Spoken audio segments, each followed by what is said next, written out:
Hello and welcome to FPL Mate, your best mate for fantasy Premier League content for the 2022 season. My name is Dan, and today we're doing, I think, what will be the second to last stream of the season, and the second to last bit of content for the season, which is quite mad. It's like it's kind of exciting and it's kind of scary and it's kind of wild. But hello guys, I hope you're all doing okay. I hope you're all feeling fairly relaxed about tomorrow's final game week deadline. It is pretty crazy that we're here. It feels like only yesterday we were only just starting the whole season, and now we're here, which is pretty crazy. But guys, we're here. So today it's not a deadline stream because deadline's tomorrow. I just thought I'd do a random stream today where we would go through pretty much all of the fixtures and kind of talk about each of the fixtures and what we think is going to happen. Talk about some injuries, potentially talk about some rotation that might potentially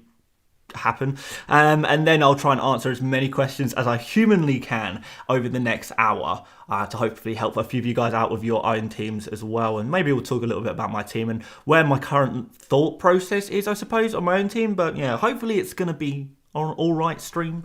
I know we've got a super chat in there already from True Fandela who says, "Hi mate, Bowen and Mount and Kane Kane slash Vardy, or Diaz and Mount and Vardy." So basically Bowen and Mount versus Diaz and Mount. Oh, you know what?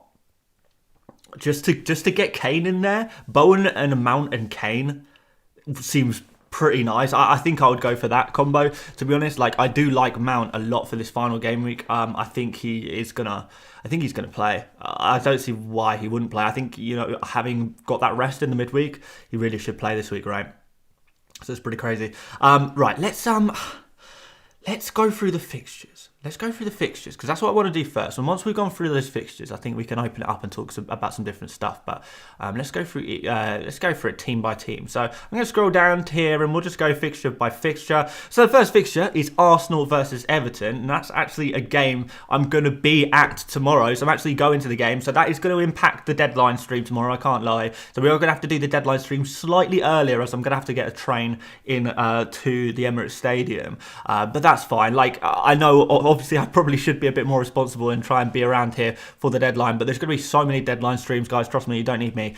You can go watch one of the other many deadline streams that will be all around the grounds tomorrow. But yeah, we'll do something a little bit earlier, and maybe we'll provide you with some earlier content in terms of streaming. But yeah, guys, I don't know if any of you guys are going there, but if you do see me, make sure you come over and say hello. It'd be nice to see a few of you guys there. I'm sure there's a few Arsenal fans in the chat and that. But yeah, Arsenal versus Everton. We've kind of already seen a few bits.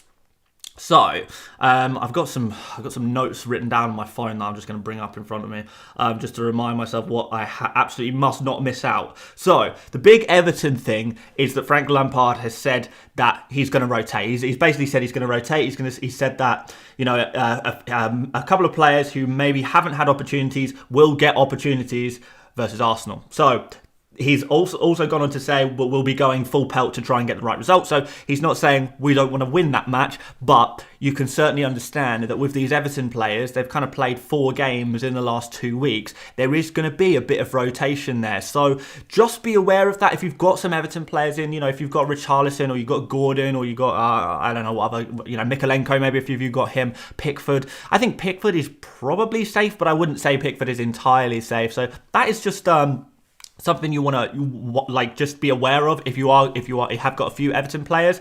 Quick shout out to Bambi here, who has put a super chat in saying thank you for all the content this season. Congratulations on an amazing season, and thank you so much, Bambi. I really do appreciate that. That is absolutely it's really kind of you to say. I appreciate that. Going back to Arsenal versus Everton. This is going to put Arsenal in a good situation. If Everton are rotating and kind of playing some of those fringe players, giving some opportunities to some players that haven't played very often recently, whether that's through fatigue or just giving players a chance to shine, when now that Everton are clear, they're not going to get relegated anymore. This game is meaningless for Everton, and let's be honest, their players, the shift they've put in over the last couple of weeks, do deserve a break. It's going to be really good for Arsenal. So definitely, it definitely brings Saka back into the conversation. I know a few of you guys are maybe thinking about ditching Saka. I think if we go to his, let's try and find some stats on him. But I think he's actually been sold by quite a lot of people this week. There we are. So he's the 1, 2, 3, 4, 5, 6, 7th most sold player this game week. 76,000 people have sold Saka already.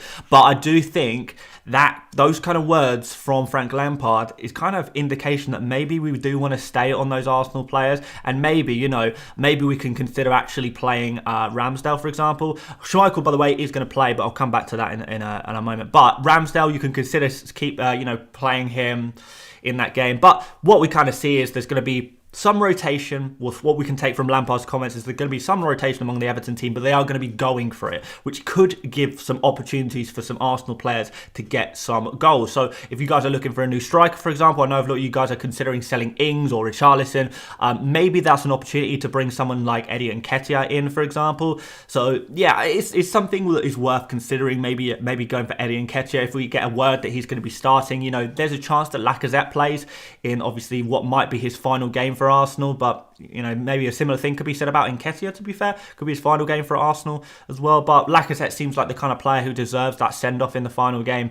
But at the same time, Arsenal have to try and win this game. They still can technically get in the top 4. It's going to take an absolute miracle for that to happen. If we look at the Premier League table, for example, guys, we can see that a draw from Spurs is not even going to do it. Arsenal are going to need to win, and Spurs are going to have to lose against Norwich, which, let's be honest, is not likely at all. But strange things have happened in football, and I don't think Arsenal are going to be taking their foot off the gas at all. So it's going to be Arsenal going all in. They're going to be going for the dub there, and I do feel like that could be a good win for Arsenal. So yeah, I would be worried if you have Everton players. I'd be a little bit worried, but I would be pretty confident if you had some Arsenal players.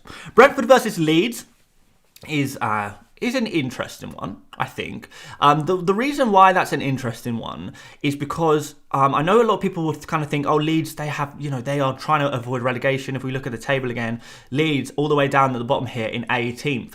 They are going to need to get a better result than Burnley. The same result is not going to cut it. They need to get a better result than Burnley. So Burnley are going to have to draw or lose, basically, to give Leeds any chance of staying up whatsoever. And then Leeds just have to get a draw or a win, just whatever's better than what Burnley get. So it's going to be a game, an absolute must-win game for Leeds. So that could make you think, oh, maybe Leeds are going to play very well in that game, for example. But actually, I don't know if that's necessarily true, just because when we look at Brentford, obviously this is their first Premier League season ever.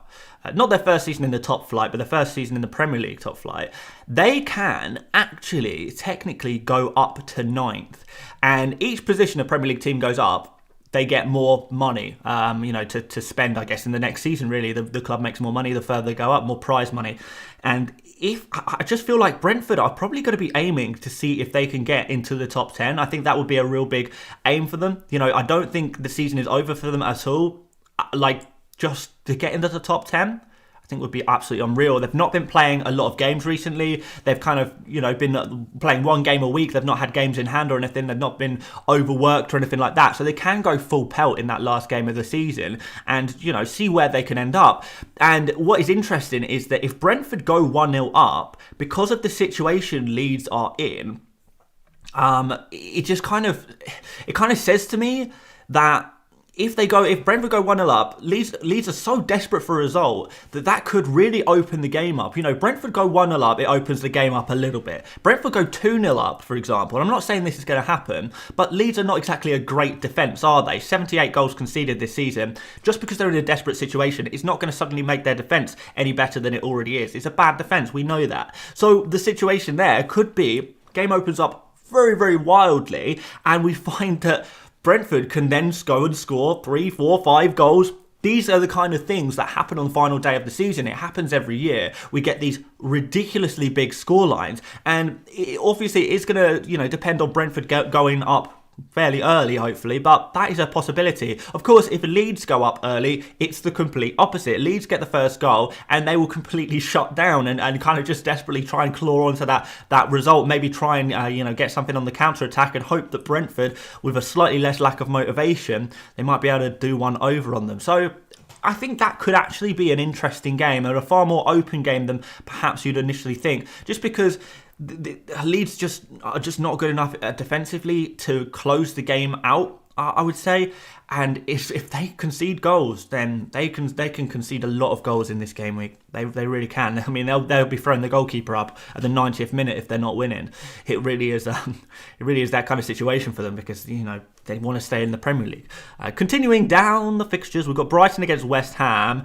I don't really know what to think about this one, other than West Ham obviously still have a lot to play for. I know we like to talk about beach teams and stuff like that, but West Ham will be looking to get into 6th place. Of course, 5th and 6th in the Premier League go into the Europa League, and 7th goes into the Europa Conference League. And West Ham are not going to be wanting to go into the Conference League after their kind of heroics in the Europa League. It's been a fantastic journey for West Ham and their fans in the Europa League this season, and they're going to want to do it again. And quite frankly, for a lot of their season, they've been such a brilliant football team that they probably do deserve it as well. So yeah, that is very much a lot to play for West Ham. They can't go any lower than they are right now, but they can jump up to 6th, which is going to be big for them. Brighton, I don't know, maybe you think a similar situation, aiming for their their best finish. Have they finished?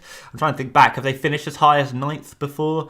I mean, maybe they have. I can't really remember. What is Brighton's record?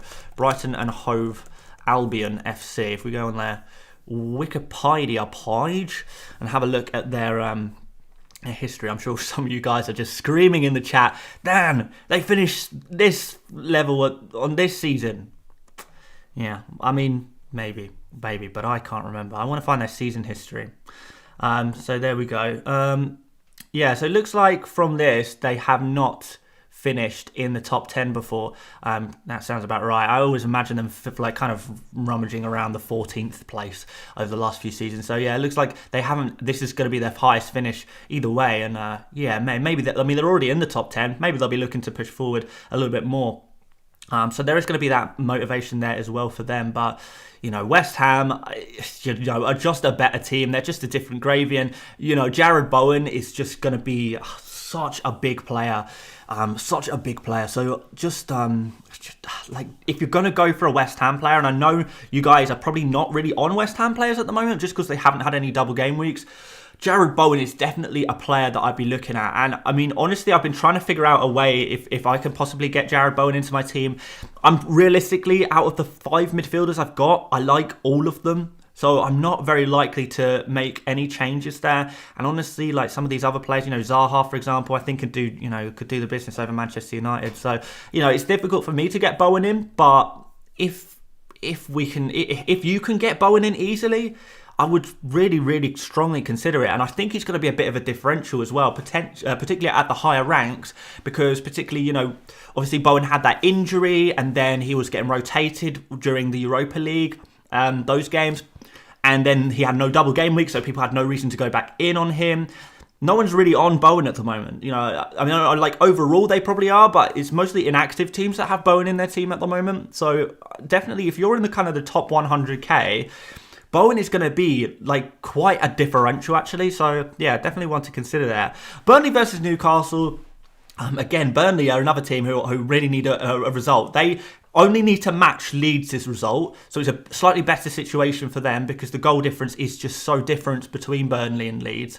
Unless any of you guys are predicting like a 20-0 win or something like that, which is unlikely. But yeah, Leeds are going to need a better result than Burnley, which does take the pressure off Burnley a little bit, but they are still a team under immense pressure to get a result out of this game. So I think really a minimum they're going to be aiming for a draw here. I'm not really sure what the situation is going to be at Newcastle. I've not actually seen anything out of Newcastle at the moment, so I don't really think I know what's going to happen in that game, to be honest.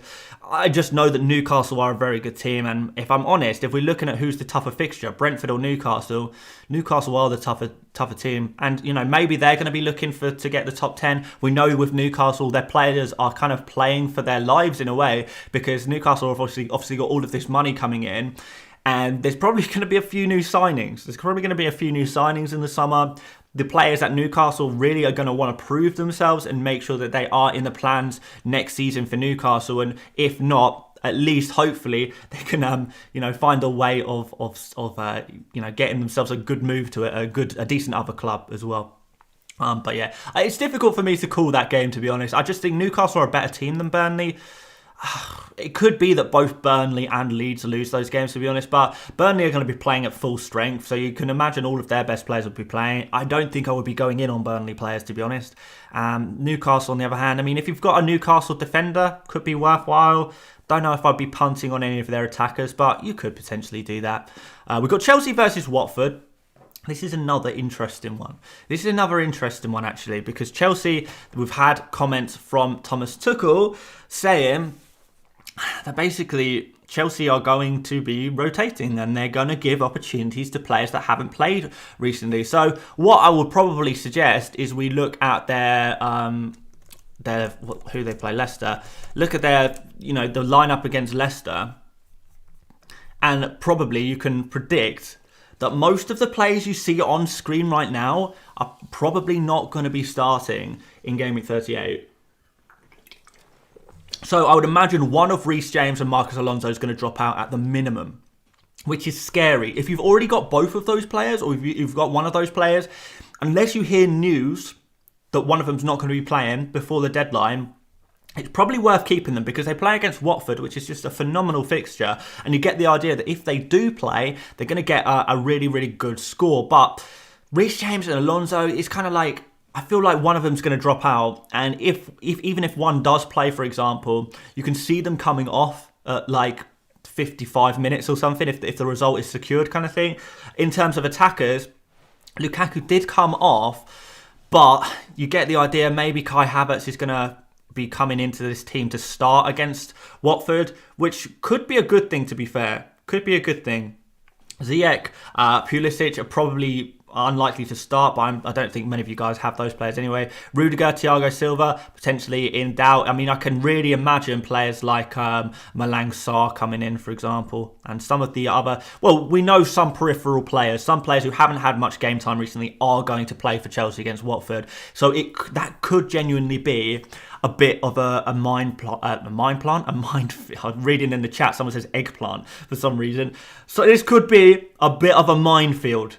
It could be a bit of a minefield, to be honest, on Chelsea players. I would not be looking to bring any Chelsea players in, aside from, maybe Lukaku as a differential. If we get the word that Lukaku is going to be starting, then going in for him as a differential could be pretty interesting. But basically, look at this team here and expect 50% of the minimum to not be playing against Watford, which is worrying if you are heavily invested in Chelsea.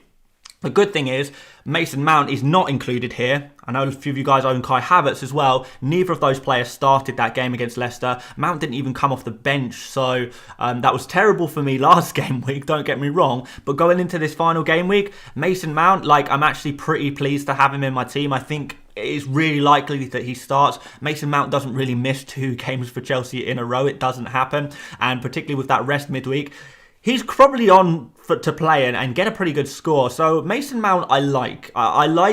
Would I be buying him? Potentially. But it's kind of risky because we do know that Chelsea are going to be rotating. But that's going to be a game in which Watford, nothing to play for, already relegated. Loads of injury problems at Watford still. Watford are conceding a lot of goals at the moment as well. Not really getting good results. You can imagine that they will just get absolutely decimated in this game, particularly if they try and play in an open, expressive way, which they can afford to do, which is what they have been doing. You can imagine that even a slightly rotated Chelsea team, they have enough quality in their squad to get a few goals against Watford. And we've seen Chelsea get some ridiculous results recently. Like Mason Mount is, like against Norwich and against Southampton, for example, in those really open games where the game just gets away from the opposition. You can imagine a similar thing happening and could be a pretty huge one. So it's a difficult one. It's a difficult one. You probably don't sell unless you get team news from Chelsea. In terms of Watford, I know you guys ain't going to be wanting to touch them, but there are a few players out from Watford still. Emmanuel Dennis, I think, is the only player that a lot of you guys will own that will be unavailable. There's a few players unavailable for Watford, but most of them, not really too many people have those players. But if you've got Dennis, he is going to be out for this Chelsea game. I've got a super chat here before I move on from Entice Designs, who says second in my mini league by 3. Wow, that's going to be an interesting end to your season, my friend. Nori, Cash, Salah, and Richarlison.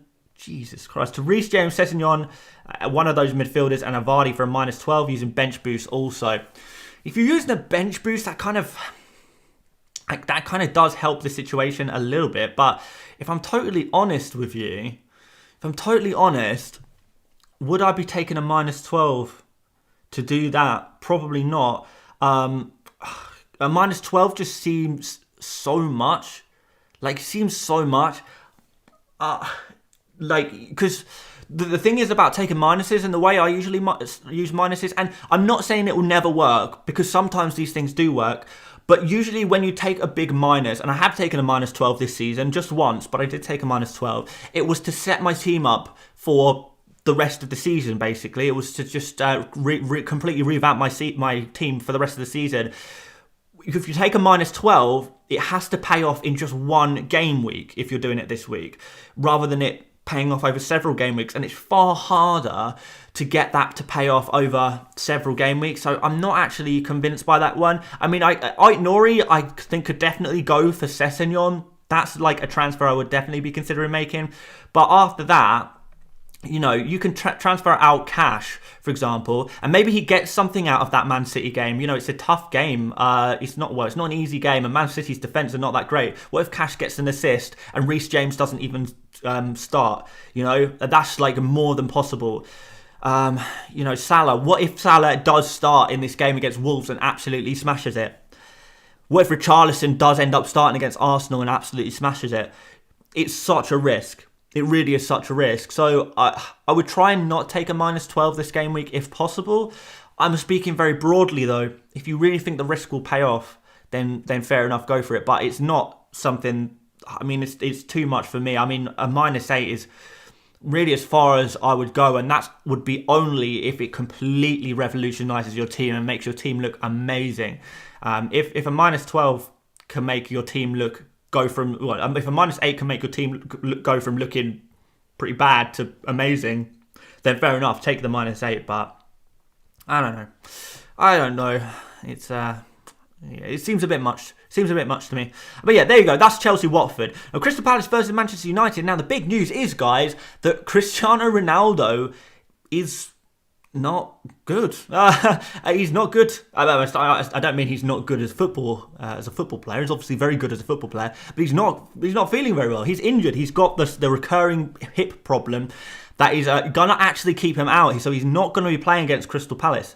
Cristiano Ronaldo is not available for the Crystal Palace game. And I think in addition to that, I think someone in the chat said that Ronaldo is not even in the country. So maybe he's kind of dealing with his injury elsewhere. But he's not going to be involved in that Crystal Palace versus Manchester United game. So that's a good thing for Crystal Palace, right? I would say. You know, if you've still got a Zaha in your team, then I would be backing it. I don't know if Crystal Palace are going to keep a clean sheet necessarily against Manchester United, but I'm getting like throwbacks. If we go back 2 game weeks, because that was the last time Manchester United played, remember? They lost 4-0 to Brighton. We go through some of the other results for Manchester United. They've been a real mixed bag. 3-0 against Brentford, but that was largely, Ronaldo played a part in that. They lost 3-1 to Arsenal. Again, Ronaldo scored the 1 goal in that one. They lost 4-0 to Liverpool. They lost 1-0 to Everton. What else have we got here? Did they even play that game week? Yeah, they did. They drew 1-1 to Leicester. But my point is that they're not getting very good results. They're really not getting very good results. And I feel like this Manchester United team is just going to be kind of so demotivated for this game. Like, I know they do have stuff to play for still. I know they are going to be obviously wanting to get that 6th place to get in the Europa League rather than the Conference League. I mean, I can imagine that would be pretty embarrassing to be in the Conference League. I mean, I say that as an Arsenal fan, to be honest. Arsenal probably love to be in any European competition right now. We've been out of it for so long. But Manchester United have obviously a much richer history than Arsenal. Well, not much richer history, but a richer history than Arsenal. And they're not going to want to be in the Conference League. But that's what fans will say. That's what the club's management will say, and the club's board will say. For the players themselves, they are clearly just waiting for this season to end. There's like a poison. There is something wrong in this Manchester United team right now. So they can have as much to play for as they like. I feel like it's not actually going to make too much of a difference. Crystal Palace is an interesting one. I think they could actually potentially really try and get a bit of a response actually from last game. You know, it was they'd gone from they went from 2-0 up, didn't they? They went from 2-0 up and then lost 3-2 at the end to Everton there. And obviously there was the incidents in the crowd coming on the pitch. We won't go into that. But maybe Patrick Vieira is going to look for a response in this final game. And, Crystal Palace can't move too much. I mean, can they move too much? They can go up to 10th, I guess. It's actually quite a few. They can actually go up 3 places. That's not too bad as a best case scenario, really, is it? Yeah, and they've got a better goal difference than all of the teams above them as well. So, yeah, actually, to be fair, they could go up 3 places, which would be pretty decent. Yeah, I mean, that's something to play for, isn't it? I mean, money in the bank, top 10 finish. So it seems some motivation there. I don't know. That's the kind of thing we kind of got to analyse, I suppose. But yeah, I just feel like if you've got Crystal Palace attackers against Manchester United, that could be an absolutely wacky one. It could be really interesting. Certainly, I'm open to selling Zaha, but I'm feeling absolutely no desperation to sell Zaha whatsoever. Like, I'm sure a few of you guys are in a similar position. I think if you guys have got a Crystal Palace player, it's probably going to be Zaha. And you're probably not going to be feeling too strongly about wanting to sell him. Like, he can do okay. He can do okay in this game. Yeah, so he's a tentative hold, I think, just because it's just, you get the idea they could get something out of that. Leicester versus Southampton is an interesting one. Leicester can go up to 8th, but that doesn't really get them anything. Other than they want to get the best finish possible. Southampton can't really go anywhere. They can't really go any higher. They can't go up to 14th because Aston Villa are 5 points ahead of them. Are they going to drop down a place? They probably get the feeling that they won't drop down a place just because the Arsenal game for Everton are going to be rotating heavily for that game, and Arsenal, are a quite a good team.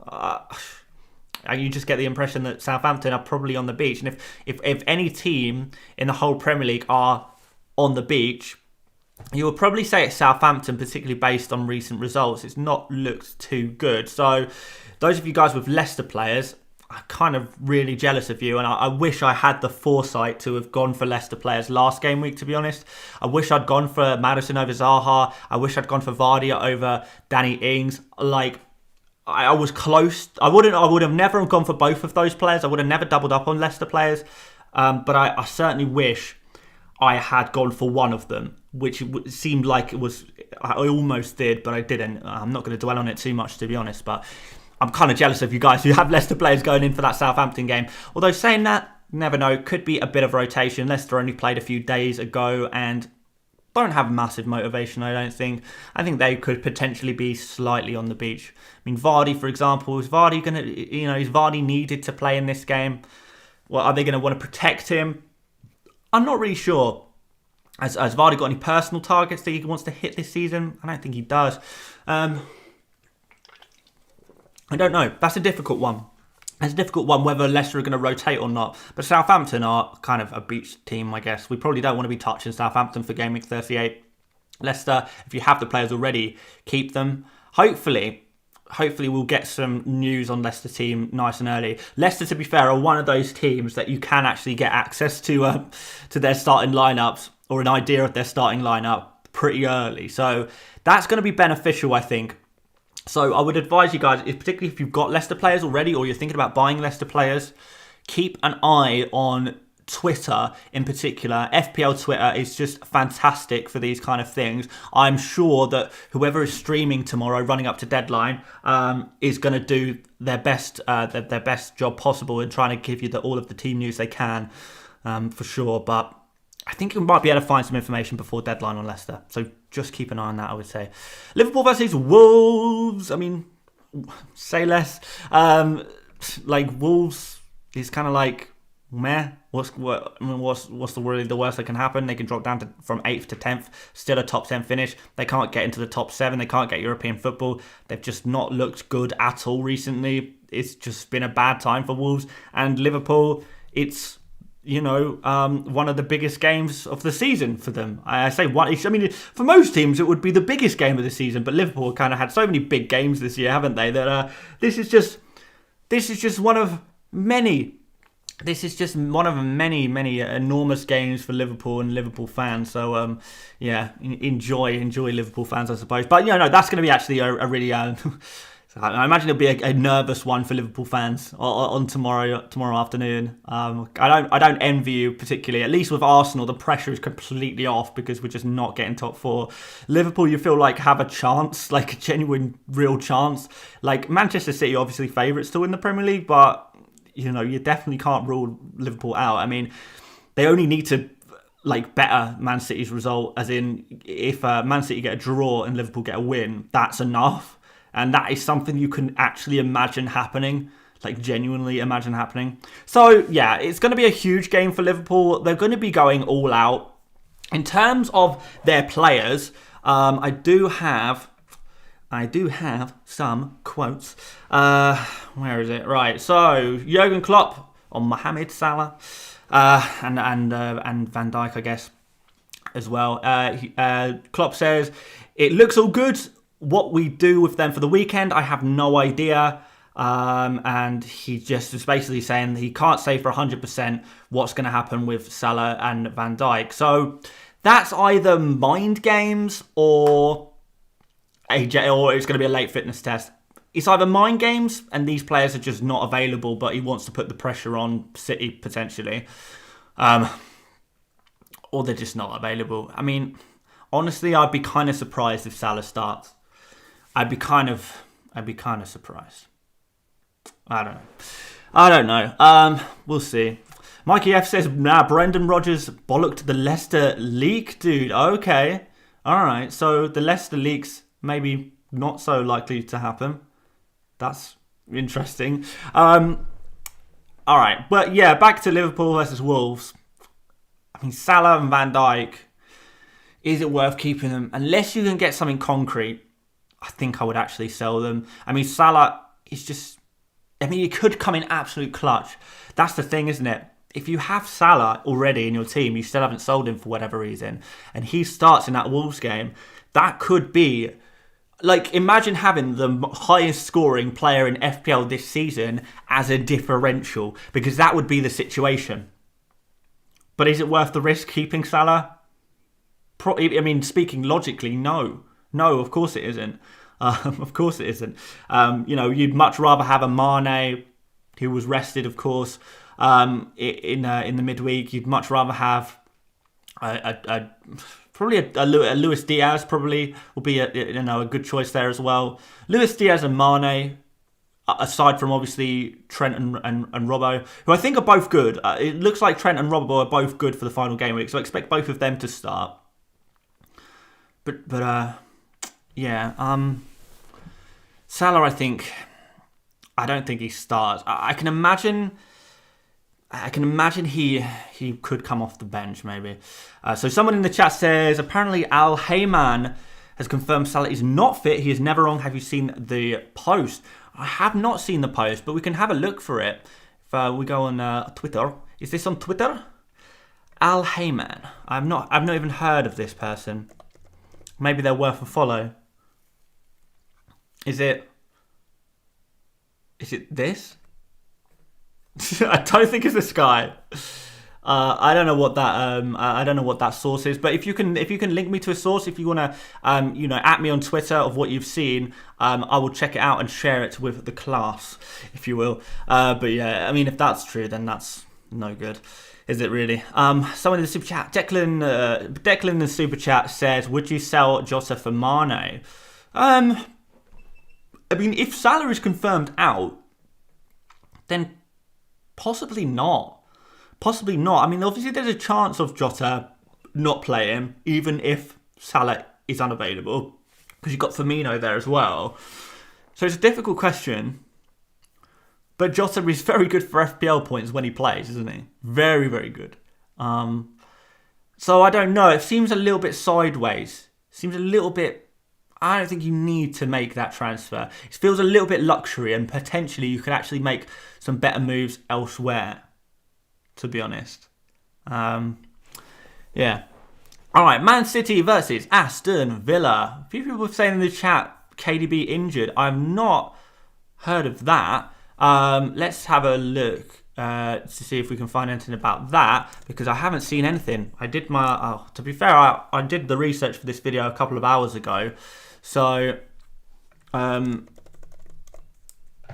if unless something's come in the last couple, oh, yeah, maybe it has. Ooh, okay, yeah, it has come in the last couple of hours, hasn't it? All right. So I don't know who this person is. They're not a big account or anything. Can we get a confirmation from anywhere else? I mean, we've got his Player of the Year stuff, which everyone kind of knows about. Obviously, that broke earlier. Yeah, it doesn't seem like he is injured. So, I don't know if I pay any attention to that. I mean, to be fair, he has been carrying a long-term injury. But I don't know. I would say that he's gonna play. Like, this is a really important game for Manchester City, and I would expect Man City to play their absolute strongest team possible, really. But who does that team include? Well, I mean, maybe Mahrez, maybe Jesus, maybe Sterling, maybe Foden, maybe Jack Grealish. It's so hard to say. It is so hard to say who Man City are going to start. The thing is, if you get it right, if you get it right with a Manchester City attacker, you are really on for some good things. But is it worth the risk? Is it worth the risk? I mean, De Bruyne is probably the only player I'd really consider getting from Man City. Even like Cancelo. If you don't have Cancelo already, I probably wouldn't be going for Cancelo, just because Man City, with the injuries that they have, it's not really looking too good, and they have been conceding goals recently. So it's difficult to say. I don't know.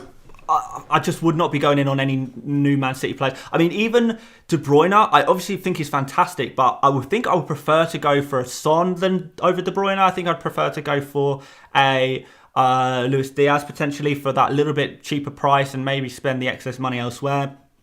I don't know. FPL Harry in the chat says, "Evening, you coming tomorrow?"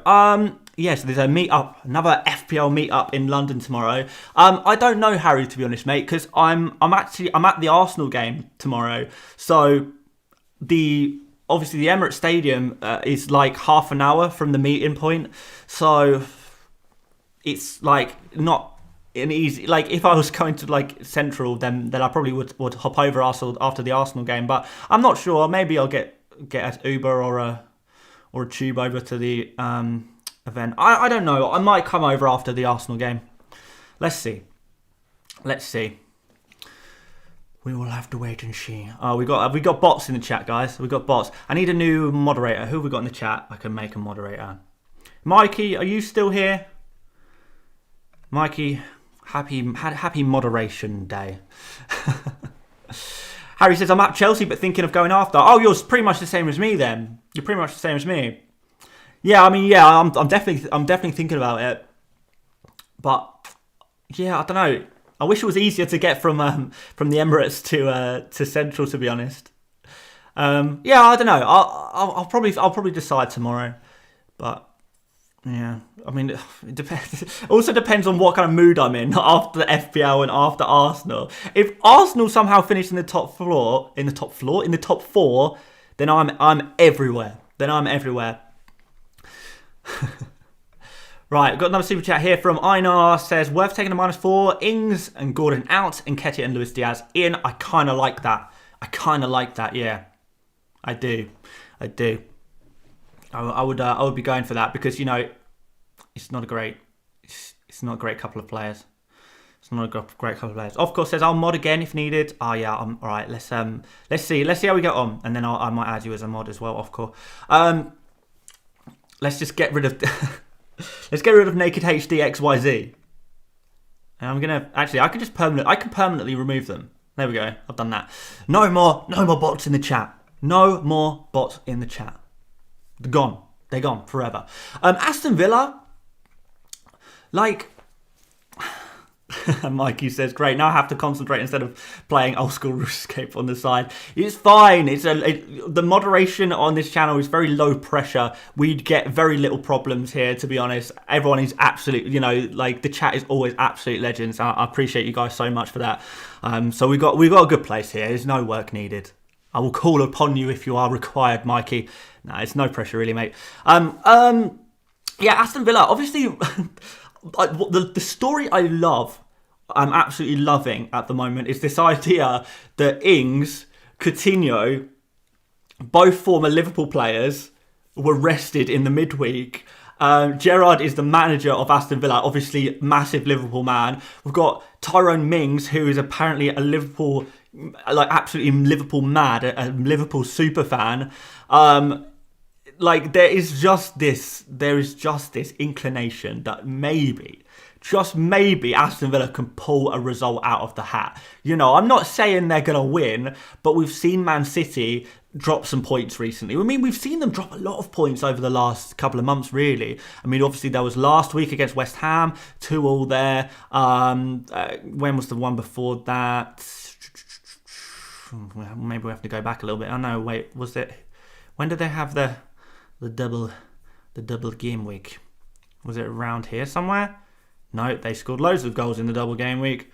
I mean, maybe they dropped points. I mean, I might be thinking of the European games, to be fair. 2-2 against Liverpool in 32. That was in April. Actually, Man City have got some good results, to be fair. Oh, yeah, that was that 0-0 against Crystal Palace as well, wasn't there? But yeah, the point is that Liverpool are a team that seem to just win every single game, whereas Man City, they are occasionally dropping points. So this is what I'm saying. This is all I'm saying. Maybe Aston Villa can score. I think they can. I think Aston Villa can score in this game. And if they can score, they can draw.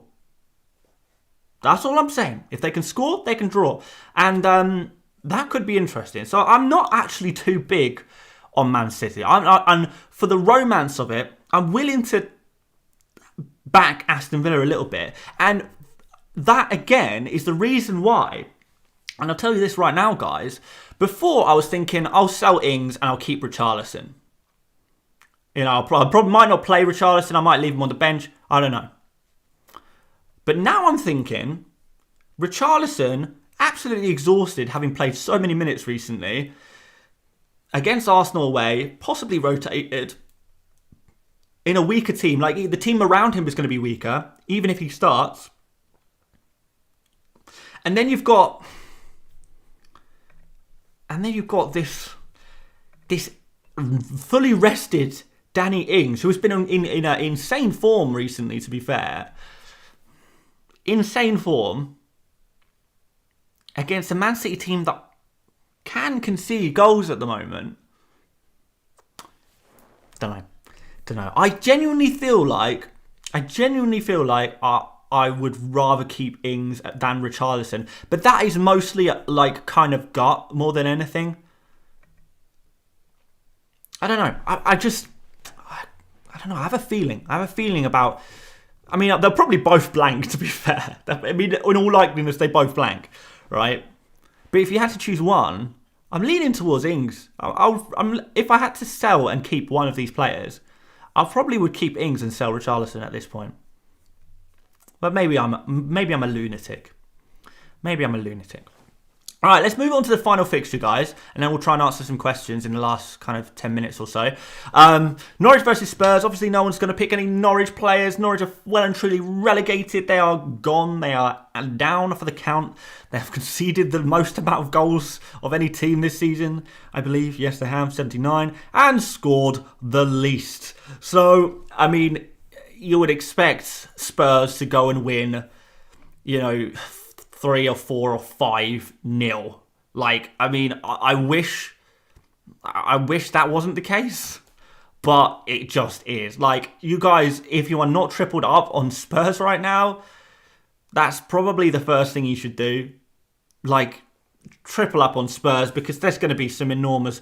Like, I keep saying this, but the final day of the season always brings out the biggest scorelines. There's always the biggest scorelines on the final day of the season, because teams just go balls to the wall. They just go all out. They just go crazy. And Spurs are well, more than capable of scoring a lot of goals in a given game. We've seen that before. You know, the finishing ability of Son, the creativity and the penalties of Kane, Kulusevski coming in with the creativity as well. Both fullbacks, it'll be Emerson and Sessegnon. They're going to be getting way up the pitch. They're going to be putting crosses in. They are going to be taking shots on when given the opportunity. They're going to be inside the box. There is going to be a lot of points on display available to you guys if you are in on the Spurs players. So genuinely, I mean, I feel like, I'm probably gonna triple up on Spurs. I got 2 at the moment. I've got Son and Kulusevski at the moment. I can't decide if I'm gonna go for Kane or Sessegnon, but come deadline tomorrow, guys, I can tell you for sure I will be tripled up on Spurs. I'll be tripled up on Spurs, and it'll be Kane or Sessegnon that I have in my team. And it kind of depends where else I go with other transfers, I guess. Got some quotes from Conte. So he's kind of, well, I mean, he has confirmed that Harry Kane was feeling unwell. I believe he had that stomach bug. So yeah, he has been feeling unwell, Harry Kane, this week. We saw that earlier on in that week. It kind of broke that Harry Kane had some kind of bug. But what Conte has said about Kane and whether Kane will be fit or not, he said, yes, for sure. Also, because in the last game we had Kulusevski, he had this problem and he didn't train with us on Saturday, but on Sunday he was good to play. For sure, Harry does not want to miss this game. And he also said in the same press conference that Harry Kane is still going to be on penalties as well. That Son is not going to be taking penalties. Even if Son is going for the golden boot, Kane is going to be on penalties as well. So it kind of looks like Harry Kane had the same issue as Kulusevski had last game week. And Kulusevski was still able to come off the bench and play some minutes. Harry Kane, his problem was a couple of days ago as well. He's going to be back and ready. Fingers crossed. Fingers crossed for Spurs fans. Fingers crossed for FPL fans as well, I suppose. It looks really, really likely that he's going to be available for this Norwich game. I mean, even if he is not feeling 100%, you feel like that Kane is still going to play in this game, right? So, yeah. I mean, basically what I'm saying is don't go into this game week under the impression that Kane is going to miss this game week, because it is so unlikely. It is so unlikely. But there you go, guys. That is all of the games and teams covered as to what I kind of think is going to go on in each of them. I do hope that was kind of helpful, and hopefully we did a little bit of team news in and amongst that as well. And basically, we've got 10 minutes left, a little over 10 minutes actually, until we've gone for an hour. Whatever questions you've got, guys, just ask in the chat, and I'll do my best to try and answer them. There's 1,100 of you in here right now, which is just crazy. Like, man, the numbers we're doing like this season have just been incredible. And this is just a random stream on a Saturday night, like pretty late on a Saturday night as well. You guys are absolute legends. I think, guys, we're also closing in on 118,000 subscribers. We need 38 more subscribers, teammates. We need 38 more teammates. And then we've got 118,000 subscribers.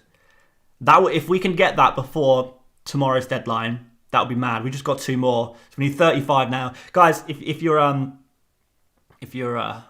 not subscribed, please subscribe and get your questions in the chat as well. So we've got a few people asking about free hits. All right. I mean, I can do a really, really quick free hit team for you. I mean, I'll just do a really rough one, if that's all right.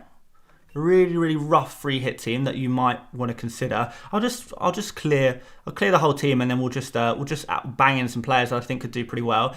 I'm actually going to keep you. I'm going to get rid of you, and you 3 can go as well. So if I was on a free hit, Who would I be going for? Well, Robertson, Alexander-Arnold, Saka, Mount and Son I would be keeping.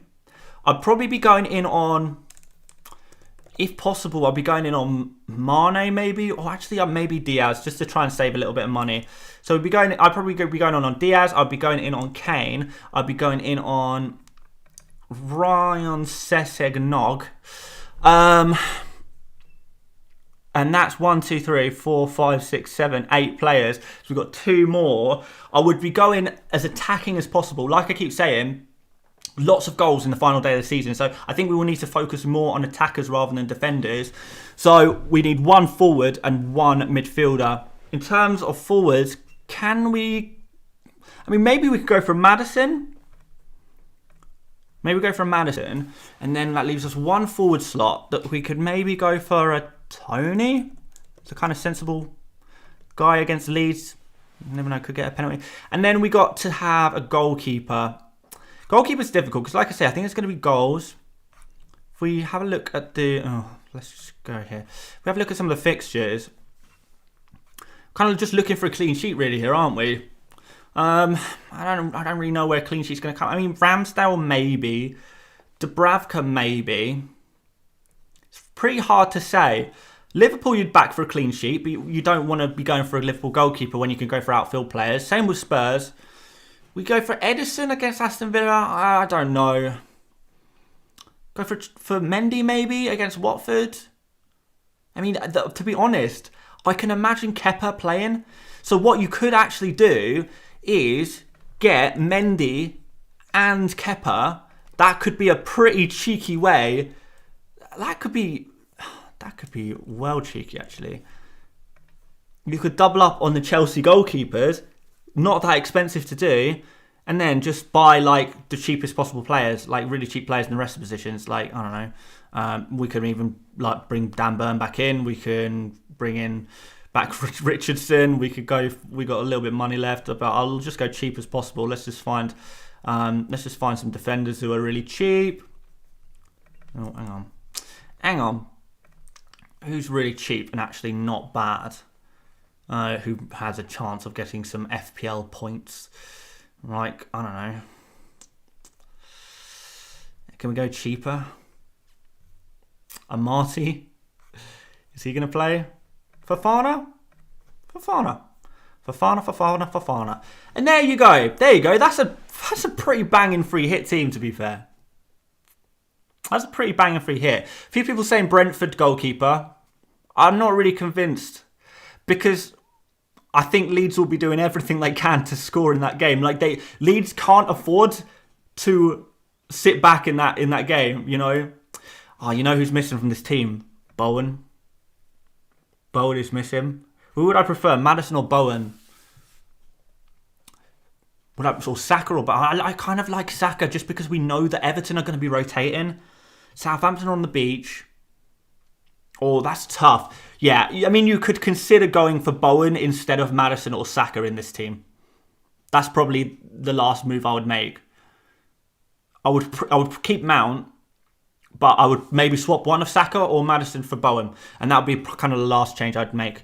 So there you go, guys. That's a free hit team for you. I know that was pretty quick. People are really questioning the lack of Man City players, but who do I drop? Who do I drop? Because Man City players, the only real Man City players you're going to want are Cancelo and De Bruyne. Now, who would you prefer to have? De Bruyne, Son, or Kane? If you can only have two of those 3 players, of De Bruyne, Kane, and Son, you're going to pick Kane and Son. If you're going to pick 2 out of Trent, Robbo, and Cancelo, you're going to pick Robbo and Alexander-Arnold, right? So it's not that I don't like Man City players, but the rotation risks that they have, aside from De Bruyne and Cancelo, the fact that they are conceding a few goals at the moment, and I do think that Aston Villa can score, kind of puts me off Cancelo a little bit, unless you already have him. And De Bruyne is just very difficult to fit in if you also want to have Kane, Son, Luis Diaz, Robertson, Alexander-Arnold. You kind of have to sacrifice a Kane or a Son if you're going to go for De Bruyne, right? Or just go super cheap in the rest of your team. And I don't think you want to do that. So that's kind of my logic. If you don't like that, then I mean that's completely fair enough. Like I completely yeah, go for it. Go for some City players instead. But I'm just telling you what I would do if I was on a free hit. I genuinely don't think I'd have a City player in my free hit team if I was on a free hit in 38. Genuinely. But that's just me. That's just me, guys. I'm a pretty crazy guy. Right, let's answer some other questions that are not free hits related, and hopefully some generic ones. Because I know a lot of you guys the one thing that always happens in the chat, and I'm so sorry I don't answer these kind of questions unless they're super chats, but people will ask will give me 3 different transfer routes that they could possibly take. They'll give me 10 different options, and then they'll ask what captain I should pick as well. They'll list their entire team and all of the players they're considering all in one message, and it's just this chat message is so specific that it's really only interesting to the one person answering it, and we've got a lot of people watching, and we got to consider, everyone, and make sure everyone's not too bored. But Calvin Fernandez, this looks like an interesting one, says, Dan, should I take a -4 for Tony or start Nketiah? I would start Nketiah. I know a lot of you guys have got Nketiah. I would keep him. Like I said, Everton looking to rotate. I think there could be goals in that one, to be honest. True Fandela with a super chat says, Diaz or Bowen if 250k and unhappy about it? I mean, both of those players are going to be differential to a degree. So I don't think you can really go wrong. The temptation is to say Bowen, because if West Ham are going to score, it's going to come through Bowen. With Liverpool, if they're going to get some points, you don't know which player is going to get some points. It's probably going to be spread out pretty evenly. Whereas Bowen has a potential to go 15 points. Because if West Ham score 3 goals, then it's going to be the Bowen show. If Liverpool score 3 goals, it's going to be a mixed bag. Although I do like Diaz a lot, though.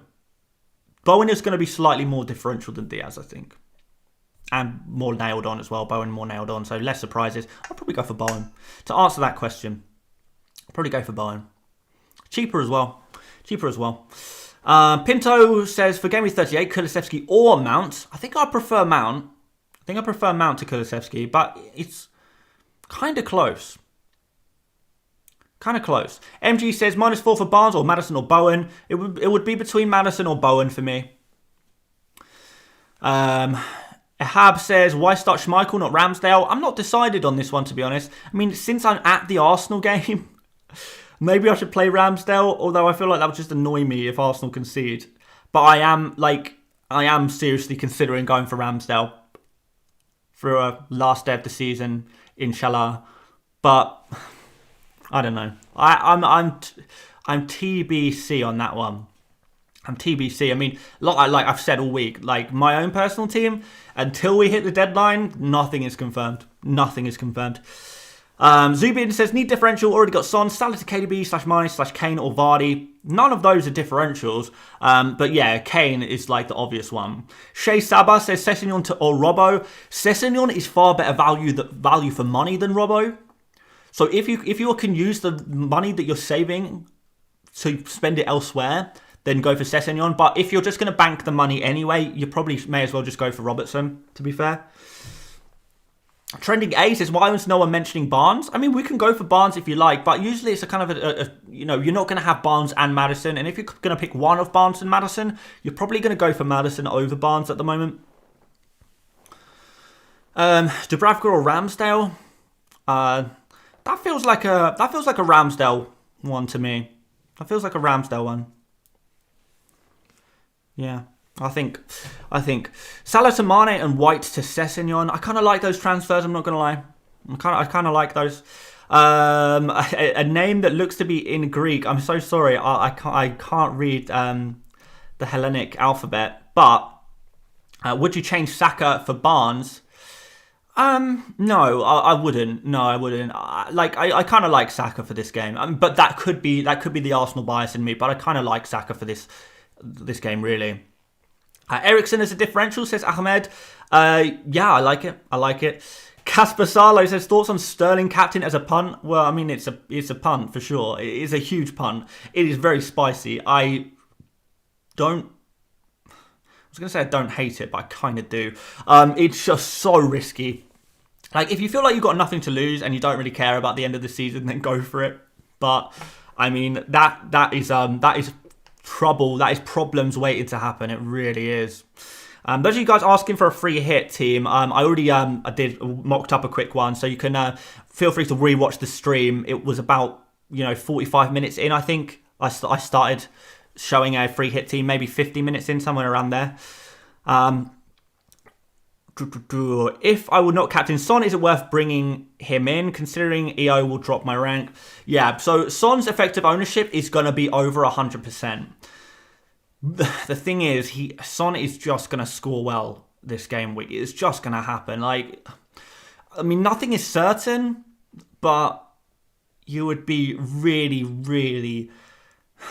you would be taking on a ridiculous bet if you think Son is not going to score against Norwich or get something against Norwich. He just is. The odds on that must be horrendous. Horrendous as in not worth a bet.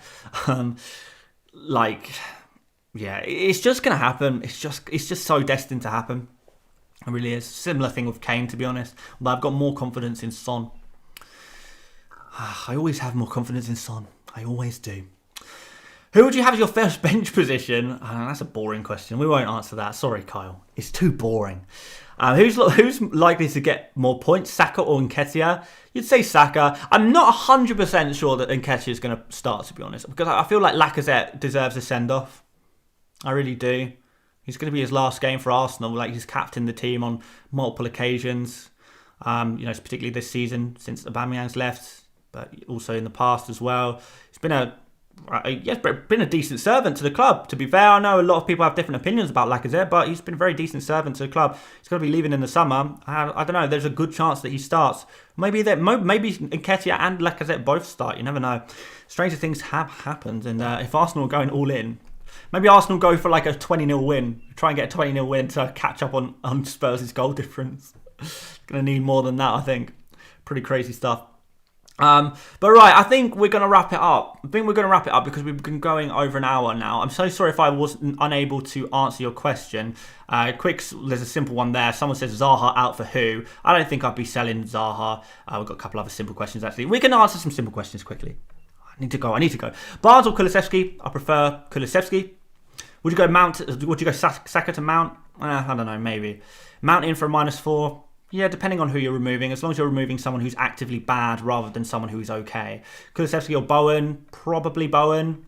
Thoughts on Havertz? It could be interesting. Havertz could be interesting. Eriksen in for Coutinho. That's a spicy differential, and I kind of like it. Right, that is it. Right. Guys, I'm so sorry if I was unable to answer your question. Thank you so much for watching. I really appreciate you guys so much. It's been an absolutely... it's just been a crazy year. It's been an absolutely crazy year, and I'm sure we'll be getting emotional in some streams. Maybe the post-season stream, which I will do at some point. Maybe tomorrow or Monday. Maybe Monday actually. But we'll be back tomorrow for a deadline stream. We're going to start slightly earlier than usual because I've just got to leave a little bit earlier just so I can go to the game. But yeah. Thanks so much, guys. You guys are absolute legends. If I don't catch you tomorrow, good luck for the final game week. I'm sure you guys are going to absolutely smash it. You always do. You're absolute legends. Please like the video if you want to, or don't. Subscribe if you haven't done already. Would be wicked to get 118,000 subscribers before the end of the season. How close are we now? We're pretty close. We need 18 more. Yeah, that's pretty much it, guys. But hopefully I'll see a lot of you guys tomorrow. I'll be streaming from pretty early. Just because we need to get some timing, guys. Me and you guys, we need to get some timing together. But yeah, so catch you tomorrow, guys. Thank you so much for watching. I'm going to go rest, do a little bit of research, try and figure out what I'm going to do with my team, although I'm mostly going to be reactive, to be honest. And yeah, I'll see you later, mates. Bye-bye.